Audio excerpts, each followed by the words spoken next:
श्री राम जय जय राम, श्री राम जय जय राम।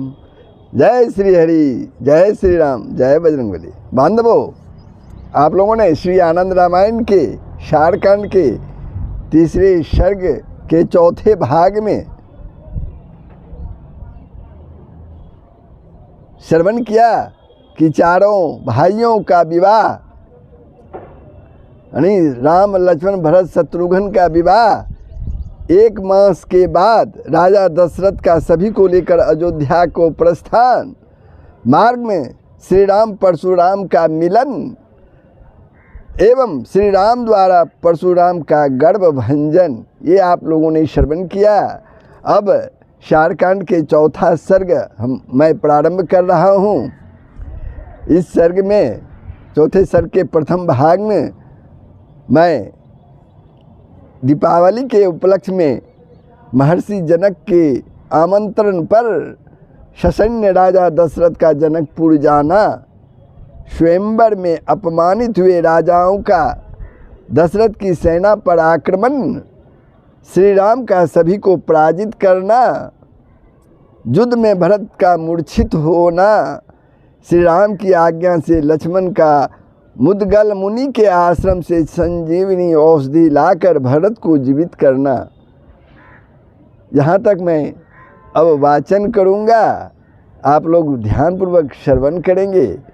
बंधु, आप लोगों से नम्र निवेदन है, यदि वीडियो को आपने सब्सक्राइब नहीं किया है तो अवश्य सब्सक्राइब कर देंगे, घंटी के बटन को दबा देंगे, लाइक करेंगे, शेयर करेंगे, कमेंट करेंगे। जय श्री हरि। तो मैं प्रारंभ करता हूँ। सबसे पहले दीपावली के उपलक्ष्य में राजर्षि जनक के आमंत्रण पर सैन्य राजा दशरथ का जनकपुर जाना। शिव जी बोले, सीता से समन्वित होकर भगवान श्री राम अयोध्या में विविध प्रकार के भोगों का उपभोग करने लगे और प्रजा की सेवा में परायण लग गए। शरत काल के आने पर आश्विन मास में राजा जनक ने अपने मंत्रियों को राजा दशरथ को आमंत्रित करने के लिए भेजा।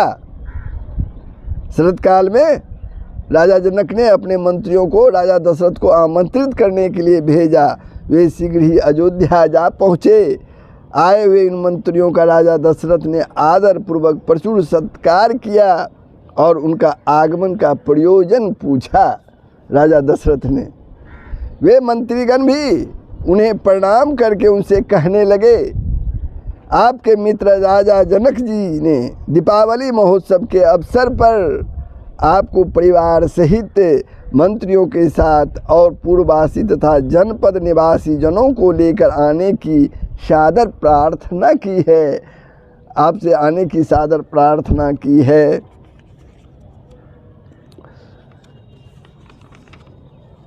उनके इस प्रकार के वचनों को सुनकर राजा दशरथ जी ने अपने दूतों को आज्ञा दी कि नगर तथा राष्ट्र में यह घोषणा करवा दी जाए कि सभी जनों को मिथिला में जाना है। शुभ मुहूर्त आने पर राजा दशरथ ने हाथी पर सवार होकर हाथियों, घोड़ों, रथों तथा पैदल सेना इस प्रकार अपनी चतुरंगिनी सेना लेकर पूर्ववासी तथा जनपद निवासी जनों के साथ जनकपुर की ओर प्रस्थान किया। जनकपुर की ओर प्रस्थान किया राजा दशरथ ने। राजा दशरथ के पीछे पीछे सुंदर अलंकारों से अलंकृत राम, लक्ष्मण, भरत तथा शत्रुघ्न हाथियों पर विराजमान होकर चल रहे थे। वस्त्र एवं आभूषण से सुसज्जित कौशल्या आदि राजरानियां सभी पुत्र वधुओं को लेकर रत्न, माणिक तथा मोती आदि रत्नों से सुसज्जित शेष हथनियों पर बैठी हुई चल रही थी। उनके चारों ओर हाथ में वेद धारण किए हुए रक्षक थे, धाइयाँ थी और सबकी अपनी अलग अलग सेविकाएं थी। राजा दशरथ के आगमन का समाचार सुनकर जनक जी पूर्ववासियों को लेकर बड़े ही हर्ष के साथ उन्हें लिवा लाने के लिए गए और उन्हें नगरी में ले आए, जनकपुर नगरी में ले आए। उस समय मार्ग में तथा नगर में विविध वाद्यों का निनाद हो रहा था। दुंदुभियों की उच्च ध्वनियाँ सुनाई पड़ रही थी। जगह जगह वीरांगनाएं नृत्य कर रही थी और गायक लोग गीत गा रहे थे। ऊंचे ऊंचे महलों में चढ़ी हुई स्त्रियां झुंड के झुंड फूलों की वर्षा कर रहे थे। इस प्रकार के उत्सवों के साथ राजा दशरथ जनक जी के महल में पहुँचे। उसके बाद राजा जनक द्वारा अत्यंत सम्मानित हुए नृपश्रेष्ठ दशरथ जी अन्न तथा जल आदि से परिपूर्ण मनोरम भवनों में गए। दीपावली महोत्सव के दिन राजा जनक ने अनेक प्रकार के उत्सवों का आयोजन, नाना प्रकार के मिष्ठानों, नृत्य तथा गीतों, वस्त्रों, विविध आभूषणों से सभी का विशेष रूप से अपने जमाताओं श्री राम आदि का विशिष्ट सत्कार सम्मान किया। राजा जनक ने जमाताओं के शरीर में तेल, चंदन, इत्र इत्यादि लगवाया, उत्तमोत्तम पकवानों का भोजन कराया और हाथी, घोड़ा, रथ, पैदल इस प्रकार से चतुर्ंगिणी सेना और गौ दास दासियां प्रदान कर संतुष्ट किया। साथ ही राजा दशरथ राजा की रानियां अपने सीता आदि पुत्रियों और अयोध्यावासियों को यथाकर्म सम्मानित किया। उसके बाद राजा दशरथ ने अपनी पूरी अयोध्या को प्रस्थान किया। उत्सव समाप्त होने के बाद, दीपावली उत्सव समाप्त होने के बाद दशरथ जी अपनी सेना, मित्रों तथा मंत्रीगणों के साथ धीरे धीरे अयोध्या की ओर मार्ग में जा रहे थे। तभी इसी समय मार्ग में सीता के धनुर्जंग में जो राजा राम के द्वारा धनुष तोड़ने पर भग्न आशा वाले हो गए थे, निराश हो गए थे, उस समय भारी संख्या में वे वीर राजा पूर्व बैर का आसमन करते हुए सेना सहित आप पहुँचे और उन्होंने मार्ग में राजा दशरथ को घेर लिया।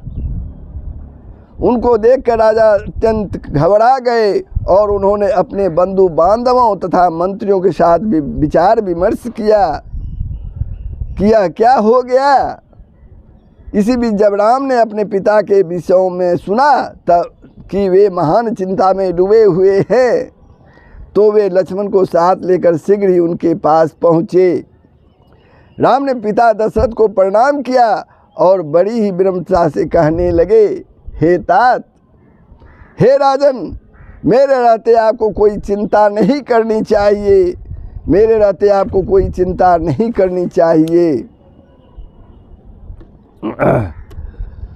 मैं क्षण भर में ही इन सबको मार डालूंगा, आप मेरा चमत्कार देखिए। राम जी का यह वचन सुनकर राजा दशरथ ने रघुत्तम राम को गले लगाया और हंसने लगे। तुम अभी बालक हो, फिर कैसे युद्ध की इच्छा रखते हो।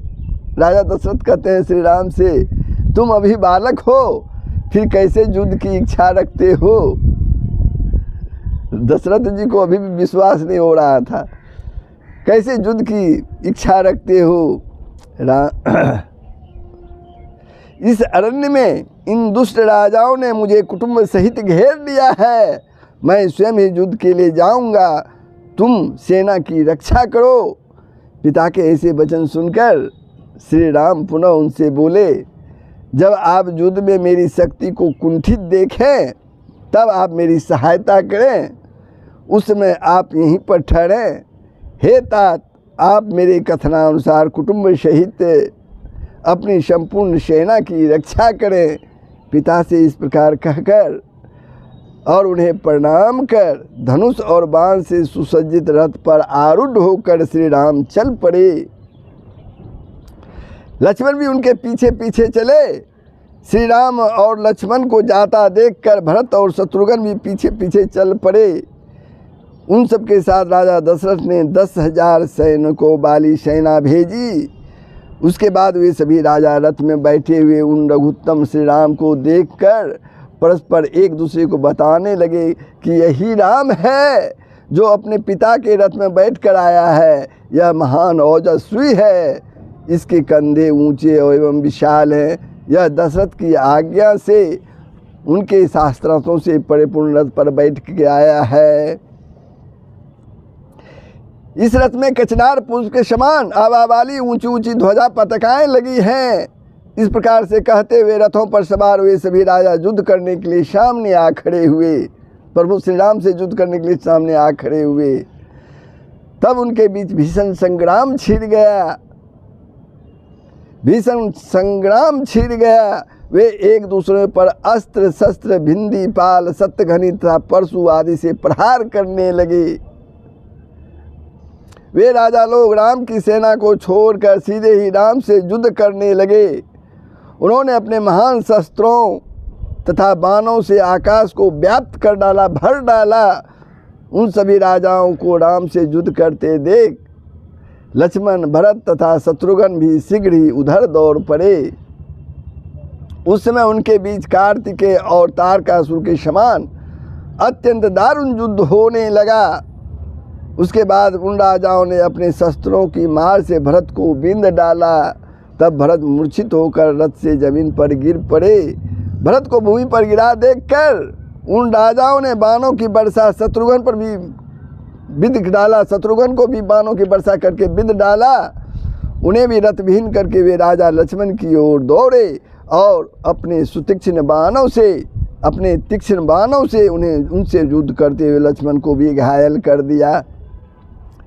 इस प्रकार उन राजाओं ने राम को भी बाणों की वर्षा से आच्छादित कर दिया।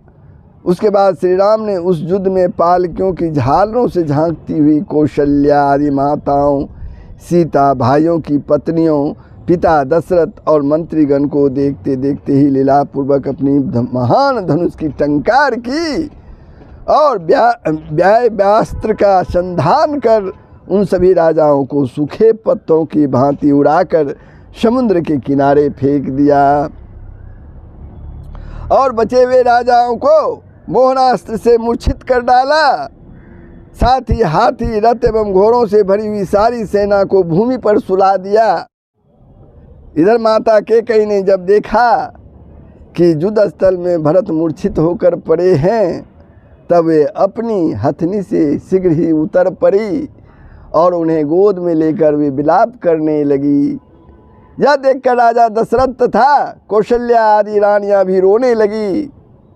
उन सभी को सांत्वना प्रदान कर श्री राम शीघ्र ही लक्ष्मण के पास गए और बोले, हे सौमित्र, यहाँ से थोड़ी ही दूर पर तपोनिधि महर्षि मुद्गल जी का आश्रम है। हे लक्ष्मण, वहाँ जाकर मंगलकारिणी, संजीवनी आदि सभी लताओं को शीघ्र ही ले आओ। मुनि मुद्गल के प्रभाव से वहाँ बहुत सी औषधियाँ हैं। ठीक है, ऐसा कहकर लक्ष्मण रथ पर आरूढ़ होकर शीघ्र ही वहाँ गए और वहाँ पहुंचकर रथ से उतरे और उन्होंने मुनि के आश्रम में प्रवेश किया। वे जो ही संजीवनी आदि औषधियों को लेने लगे तो आश्रम के बटुकों ने उन्हें ऐसा करने से रोका और कहा, गुरुदेव समाधि में बैठे हैं, अतः उनके समाधि से उठने के बाद ही उनसे पूछकर आप ये बल्ली प्राप्त कर सकते हैं, उससे पहले नहीं। मुनि की समाधि न जाने कब भंग हो और इसी में समय अधिक हो जाएगा।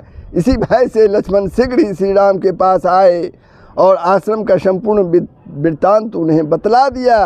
तब पुनः श्री राम उनसे बोले, शीघ्र जाओ, उन बटुकों को शस्त्रों के द्वारा नहीं बल्कि हाथ द्वारा हटाकर तुम उन शुभलताओं को ले आओ, उन शुभलताओं को ले आओ। तब लक्ष्मण जी राम की आज्ञा प्राप्त कर शीघ्र ही वहाँ गए और उन बटुकों को बलपूर्वक रोक कर उन्होंने उन बलियों को ग्रहण कर लिया और वे शीघ्र ही श्री राम के पास आ पहुँचे। तब राम ने भाई भरत के शरीर से बाणों को निकालकर उन जड़ी बूटियों के प्रयोग से उन्हें स्वस्थ कर दिया। तब भरत को स्वस्थ होकर उठा हुआ देखकर कैकेयी को बहुत ही प्रसन्नता हुई। उस समय कैकेयी ने श्री राम का आलिंगन किया और भरत को भी अपनी छाती से लगा लिया। राजा दशरथ ने भी अत्यंत प्रसन्न होकर रघुश्रेष्ठ श्री राम का आलिंगन किया और उन्होंने प्रसन्नतापूर्वक अवसर पर गुरु तथा ब्राह्मणों के साथ अनेक मांगलिक उत्सवों को करवाया। इधर मुनि की समाधि के पूर्ण हो जाने पर सभी बटकों ने हाहाकार करते हुए मुनीश्वर मुदगल जी को सारा समाचार बतलाया। वे मुनि भी आश्चर्यचकित हो उन बटुकों से कहने लगे, यह लक्ष्मण कौन है? किस लिए उसने औषधियों को ग्रहण किया है और किसकी आज्ञा से औषधि वृक्षों का हरण किया? यह समाचार जानकर तुम लोग शीघ्र ही चले जाओ। बहुत अच्छा। ऐसा कहकर वे शीघ्र ही राजा दशरथ के पास गए और कहने लगे, आप कौन हैं? किस कारण से आपने लक्ष्मण के हाथ वे औषधि लताएं मंगाई हैं? उन ब्रह्मचारियों को क्रोध से भरा देखकर राजा अत्यंत चिंता में पड़ गए और बोले, मैं दशरथ हूँ। मूर्छित भरत को स्वस्थ करने के लिए मेरी आज्ञा से लक्ष्मण इन औषधियों को लाया है। मेरा प्रणाम कहकर मुनि मुदगल को आप लोग सब समाचार बता दें। मैं भी उन मुनि को प्रसन्न करने के लिए शीघ्र ही आ रहा हूँ। उसके बाद वे सभी ब्रह्मचारी लौट आए। उन्होंने मुनि से राजा दशरथ का नाम आदि समस्त वृत्तांत बतला दिया। श्री राम के पिता का दशरथ का यह नाम जैसे ही सुना वैसे ही उन मुनि ने शीघ्र ही क्रोध का परित्याग कर जो ही उनके दर्शन के लिए वहाँ जाने का विचार किया त्यों ही उन्होंने राजा दशरथ को अपने समक्ष पाया। दोनों हाथ जोड़कर प्रणाम करते हुए तथा प्रार्थना करते हुए उन राजा दशरथ को मुनि ने उठाया और आदर भाव से उनका सम्मान किया। राम आदि राजपुत्रों तथा कौशल्या आदि रानियों ने भी मुनि का स्तवन किया और वे वहीं खड़े हो गए। मुनि मुदगल की पत्नी सुमति ने उन सभी का विशेष रूप से राजपत्नियों का स्वागत सत्कार किया।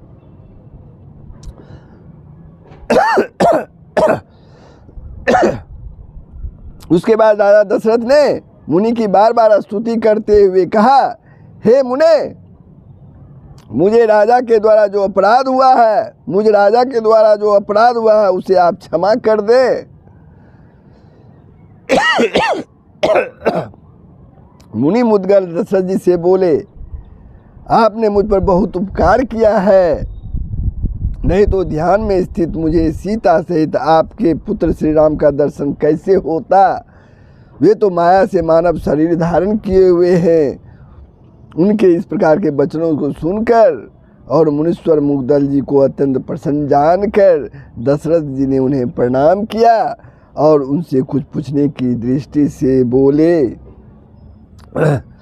तब वे मुनि दशरथ जी के हृदय की बात समझ गए और एकांत में एक तुलसी के पौधे के समीप ले जाकर स्वयं उन राजा से कहने लगे, हे राजन, पूछिए आप क्या पूछना चाहते हैं, मैं आपको बताऊंगा। तब राजा दशरथ उनसे बोले, हे मुनीश्वर, मैं राम के भविष्य के विषय में हित अनहित की बात जानना चाहता हूँ, कृपया आप विस्तार पूर्वक बतलाइए।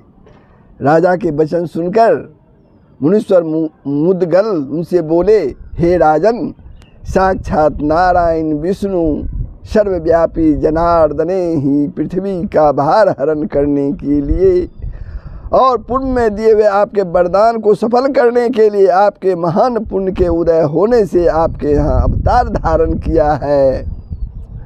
आपके ये पुत्र रघुश्रेष्ठ श्री राम अधर्म का विनाश, धर्म की वृद्धि, दुष्टों का मर्दन और सज्जनों का पालन करेंगे। हे राजन, आपके देवलोक चले जाने पर ये 10,100 वर्ष महान राज्यों का उपभोग करेंगे। ये 7 द्वीपों के महान अधिपति होंगे। उनके 2 पुत्र और 4 पुत्र वधुएं होंगी, 24 पोते होंगे और 12 पोत्रियां होगी। आपके पुत्र के प्रपोत आदि असंख्य संख्या में होंगे। कुछ दिनों के लिए वे वृंदा के शाप का पालन करने के लिए दंडक वन में जाएंगे।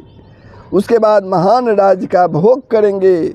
उनके इस प्रकार के वचनों को सुनकर राजा दशरथ पुनः मुनि से बोले, हे मुने, वृंदा कौन थी, किसकी भार्या थी, उसने भगवान को शाप क्यों दिया?